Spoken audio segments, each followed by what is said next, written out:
Hey everybody, I'm Axel Gumbel, and I am joined by Trevor Carrier, the Leroy Ostrander High School varsity football coach of the first ever Leroy Cardinals 9-man state champions. It sounds awesome.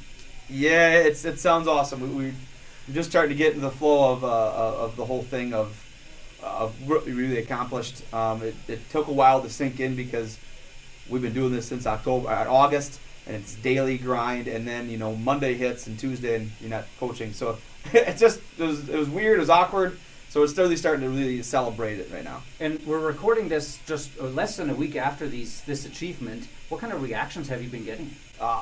Extreme amount of positivity. The community has came through big time for us, but you go uptown to get a thing of milk or some bread, and people are talking to you about something. The phone calls, the messages, the emails. The community has really stepped up, and it's been awesome. And on top of that, you get other schools and other people and other athletic directors and coaches and kids, and a lot of messages, social media, a lot of great things that are posted out there, and people liking it and sending messages. So an absolute whirlwind is probably the greatest thing I can say. Must be an awesome feeling. It's tremendous. Just it humbles you a lot, but it's so... The positivity really warms your heart, especially this time of year with Christmas and everything else going on. So I invited you here to reflect a little bit on this amazing season, and I want to go back to last summer. There was a Facebook post I remember when you posted something about you had 95% or something like that turnout in the weight room. Yeah. Would you say that is at the root of what made this team this year? Yeah, so once basketball ended last year, and obviously we were in COVID situations then, so it was obviously a really different year altogether last year, and we knew that coming in we could have a good year. We returned a lot of players from last year's team, but we really wanted to hit the weights hard and really take that next step. When we play in Section 1, we play some tremendous teams, Grand Meadows, Waynesboro's, everybody who plays Southland. Every Friday night it's a good opponent, so you can't just chalk one up to a win. So we wanted to get in the weight room. Once basketball season was done, we were in there 3 times a week at about 6 o'clock in the morning. Our boys came in with their coach, with different coaching staffs and different coaches and helpers. And then once the summer hit, it's June 1st is when we can actually have contact and start preparing. That jumped to 4 days a week, and then we started doing some plyometrics, we call them, so a lot of ladder work and footwork and ropes like that. So without a doubt, 100%, that's the reason this is here today. And these kids, they were committed, it seems like. Absolutely. We've been pushing commitment for a long time now, and these kids really start to buy in. I don't know if they really thought we'd win a state championship as much as I pushed that. One thing for me and my staff, we really push this. I mean, yes, it's about winning, having fun, and it is fun. Winning is fun, let's just be honest with you. But the ultimate goal is for this. We keep track of score in high school for a reason. We want to get this trophy, something we've never done here in Leroy. So our boys bought in to the culture and everything we wanted to do here, and I'm just so proud of them. The 2 losses we had were 2 good teams. Lanesboro was ranked 2nd in the state, so if you do it by then, they should have been the state championship type of thing because they're number 2.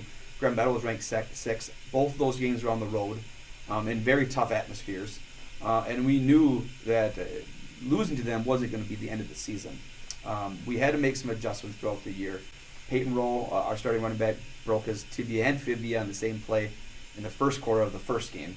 And when you have 19 guys, it's not always next man up because there's not a lot of guys there. So we had to kind of play around and try to find that other running back with Chase, and we ended up doing that at the end of the year with Tanner. But these guys put in a lot of work. My coaching staff, we thank our families because our wives become single parents at this point in time. We're watching so much film, and even when I'm home and I'm with the kids, I'm still watching film and trying to find an advantage or an edge in how to win. And you talked a lot about these losses. They help you learn, right? I mean, There's undefeated teams. They just keep going. They don't know. I know how you said it. You said it like they don't know what they might have to adjust. Yeah. You had those chances with those losses. Yes. You made two key changes with Tanner Olson, Gavin Sweeney, and maybe one other one I forget. Sure. When I took over, Chase took over at quarterback. First thing I did, he moved him from running back to quarterback. Last year we had some issues. We moved Gavin from center to tight end. And then this year we moved Tanner from guard, who was unanimous lineman of the year in our district, which is phenomenal, but I moved him from that unanimous role and positivity to a place that he's not familiar with. So you can see how that could be a lot of questions and concerns. But yeah, I mean, you learn more from a loss than you do from a win. You could go 13-0 and never get pushed, and didn't know how to make the adjustments that fast, or even where your problem areas might be. I think that's just the role for it's football, but I think it's life. When life throws you an obstacle and maybe everything's flowing perfectly for you, how can you adjust? How can you overcome the negativity or an issue? Because we all face it. I mean, so boys did a good job. You just mentioned the negativity, or the criticism that you got for some of these decisions. How, as a coach, do you just stick to your line? Because obviously you made that decision based on a judgment that probably only you and maybe the other coaches could have had based on all the information you gather. So how do you stick to that line, even though many other people might say you're nuts? You gotta have thick skin. I mean, that's just the way life is. You have to have thick skin. And for me, when I make those decisions, those are great. But I have a wonderful staff behind me, and Kyle Stern and Nick Sweeney and Ryan Evans and Aaron Hungerholt, who, at the end of the day, it might be my decision, but we've all collectively had these discussions. And at the end of the day, when I have those guys behind me and I have the kids' support, I mean, that's all that matters to me. What was it, going back to Chase's transition to quarterback, what was it that you saw in him that convinced you this is your guy? Well, he runs a scheme that I want to run, and we did that a little bit with Trey Hungerholt before he left and Aaron moved on. He's the perfect, his agility, the way he can move. He's very smart. He's number one in the class academically as well, so he processes things pretty fast. And in my offense, you have to be able to process things quickly. We don't just hand the ball off and that's the run. There's some reads. So there's multiple actions on every play, and he has to read somebody. So if the guy goes left, then he does something different. And the guy goes right, he does something different. So there's always that chess and checkers thing. And Chase, I just put my wagon to Chase. He's a great kid, and I don't know who else to put your wagon to. I mean, my first year as a head coach, I knew that you're going to sink or swim off that decision. Yeah, no kidding. And here we are. So it worked out well. Was there a moment this season where you thought, we can go all the way? Yeah, to be honest with you, 100%. And again, this is weird too, but we had a scrimmage up in Medelia, and we scrimmaged a couple teams, and they were fairly one-sided. And our boys came together at the hotel and stuff like that. We talked, and I really thought that if you can get out of Section 1, it's a big deal. And then for us, I think now since we won 7 of the 8 state championships come from Section 1 and 9-man. So Grand Meadow had 4 in a row. Spring Grove had 2 in a row. And how many times have those teams, if they didn't win it, could have been second? And we felt that way too. We always knew that, hey, even when we were struggling, it's such a good section that once we continue to put the pieces together, we can roll. But, Grand Meadow first at Grand Meadow, which is a massive win, and that was a big celebration. But we moved on quickly. And at that point, I knew, hey, we didn't dwell on the Grand Meadow win. We moved right ahead to Lanesboro, and we lost 2 games, which was great. And people don't think it's great, but it really gave us a chance to correct the mistakes and find solutions to get to where we want to go. And that Grand Meadow game was great. I mean, Gary Sloan is a Hall of Fame coach.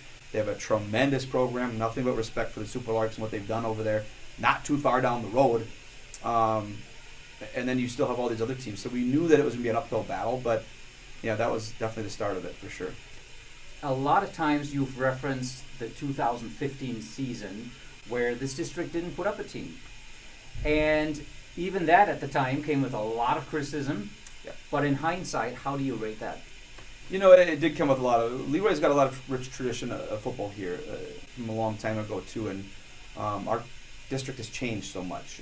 We've added the whole Southeast Conference, and now we've added Kingsland and Southland lately too.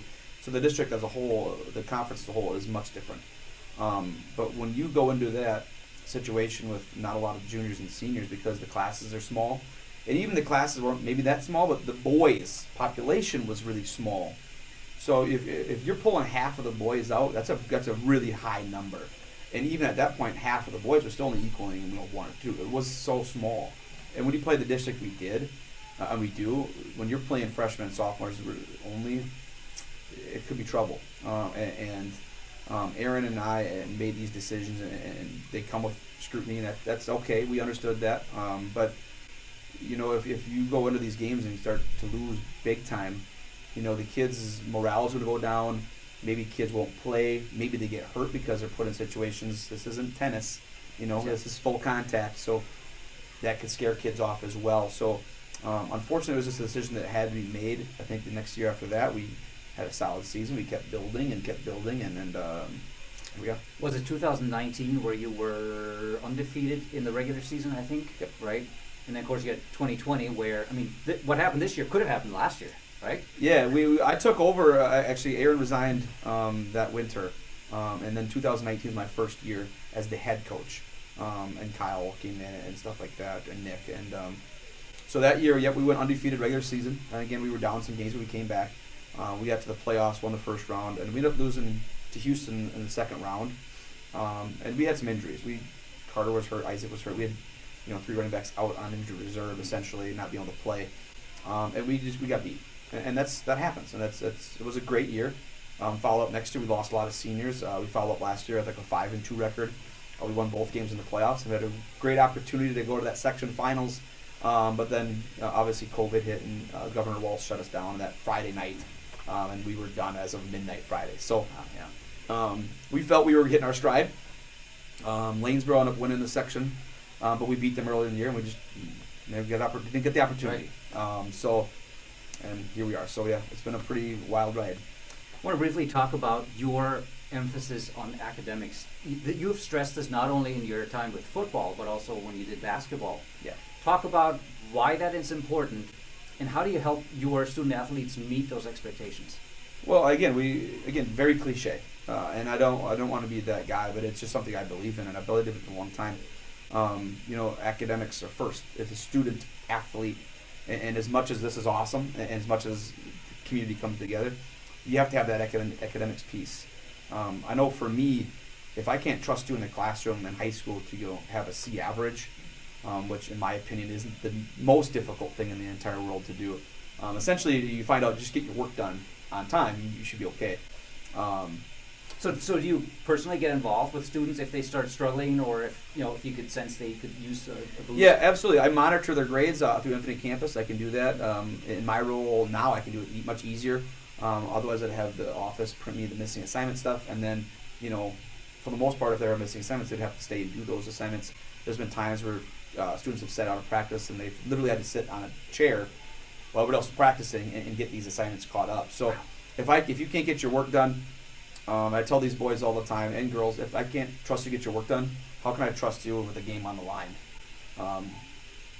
It's very difficult for me to just overlook those things, because if you don't care then, how can I guarantee you to care when the game is must need? So academics are huge. They're huge in my own home. They were huge when I grew up. And the other thing I noticed about this team is you talk to them about their stats, and they're like, "Where's my team? Where's my team?" Sure, they're proud of them, but do you teach this humility as a coach or a coaching staff as a whole? Is that part of your discussions with these kids ever? Yeah, it is. At the same time, it's not. But definitely, you have to talk to these kids about these things. Especially when they're doing interviews. There's not a lot, and you don't hear it from me either.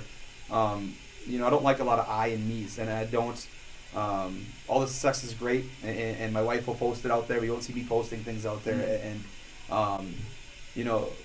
especially with the game of football, but pretty much everything you do. And football is just an analogy for life, but you need people around you, and you can't get to wherever you're going in life without people. It is not a one-man show, and as great as Chase is, and he's phenomenal, he doesn't have the guys in front of him blocking. Chase can't do anything. So Chase is very humble. Our boys are very humble, and they don't care about the stats. Chase broke a record in the Prep Bowl. Didn't even know about it until we got to the interview room. His comments, that's cool. It is cool, but awesome, yeah. He didn't go on an hour length about how awesome he did and cut things. First thing he does is give props to the line, and Gavin catches the ball, or Tristan, and first thing he does is give props to Chase for throwing the football, and Chase will give it to the line, and then so on and so forth. And it takes a group, it takes a village, essentially. So that a piece of the village is your coaching staff. Yeah. And I love your comments about the garage sessions. You mentioned many Saturdays spent in Coach Sweeney's garage, right? Talk about what goes on there. How do you guys plan from game to game? Do you sit there and watch film, discuss, draw things out? How can we envision this? Well, winning and losing, there is a difference between the two. When you're winning, things are going well, but then it's more of a text message, maybe phone calls, and then we'll meet and talk about something quick. But the garage sessions are when we lose. Nick's got a big whiteboard in his garage, so that gets written on, and we're going through everything. We're writing down, we're going, from Pluto to Mars. I mean, we're throwing everything we can at the board and see what we can fit.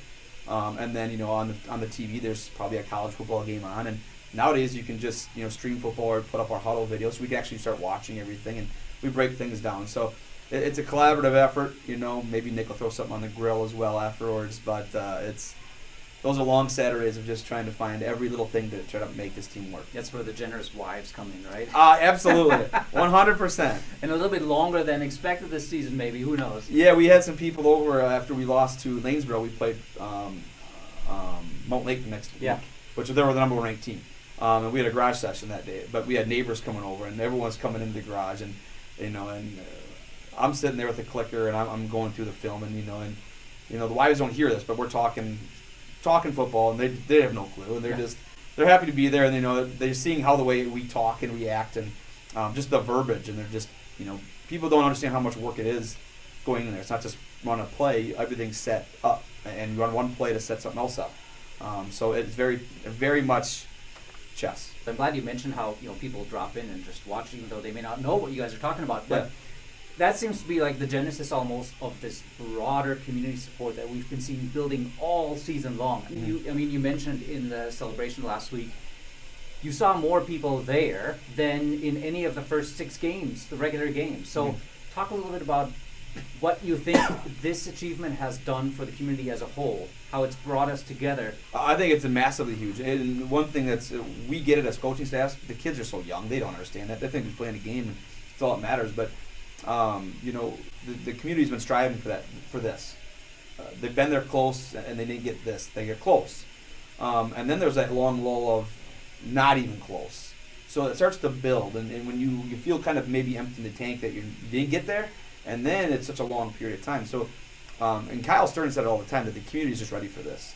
I'm not a Leroy guy. I was not born and raised here. I was in Houston. I've been here for 10 years. But Kyle's been here through born and raised.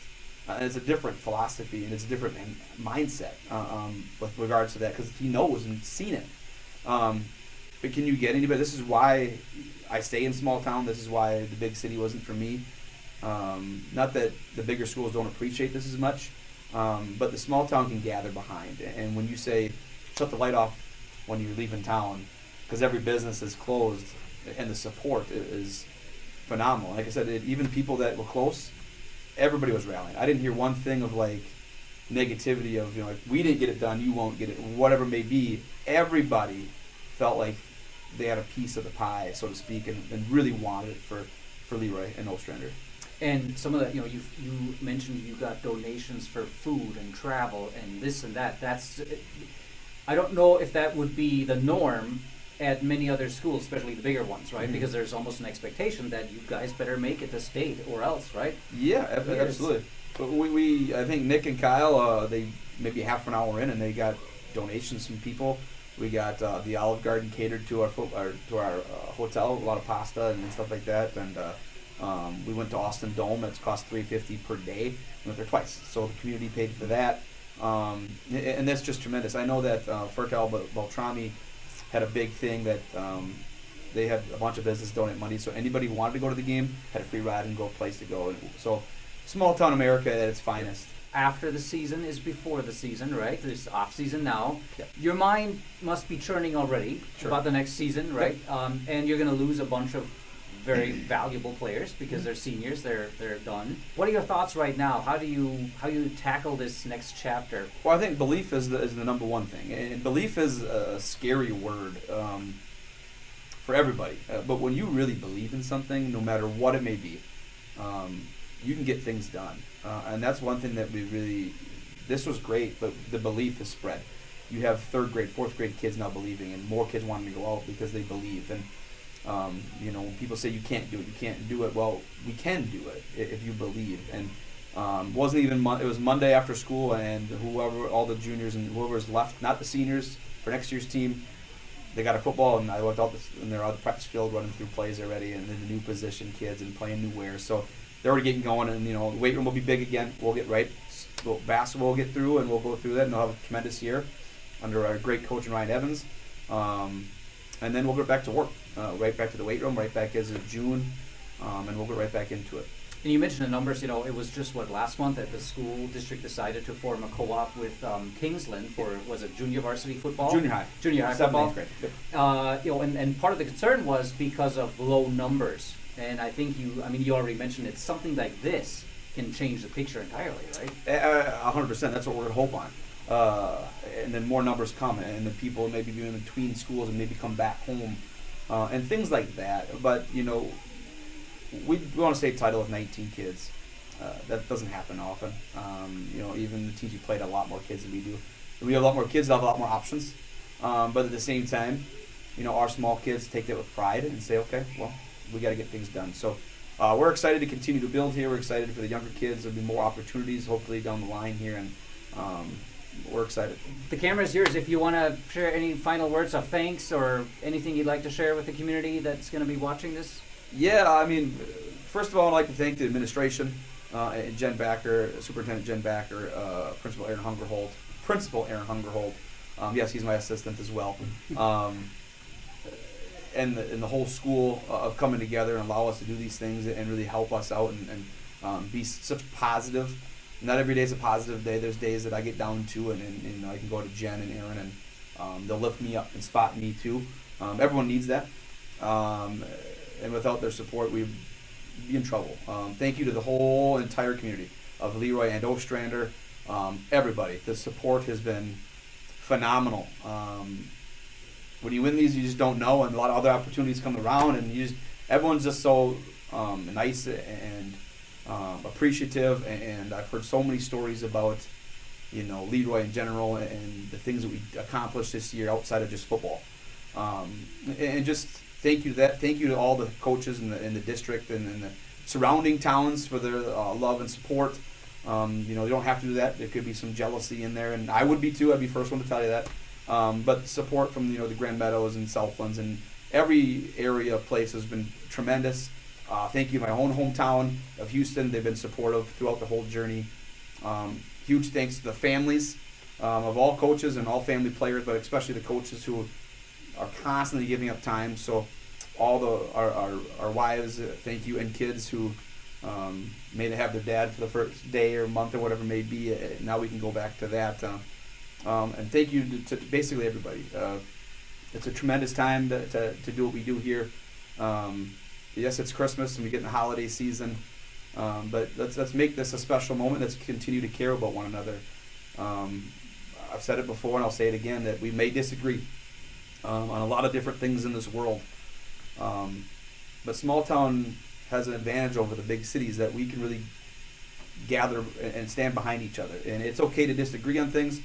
Let's do it respectfully and try to do it together and just love one another. We don't have to agree on everything, like I said. Just let's be there together and remember that these boys did the same thing.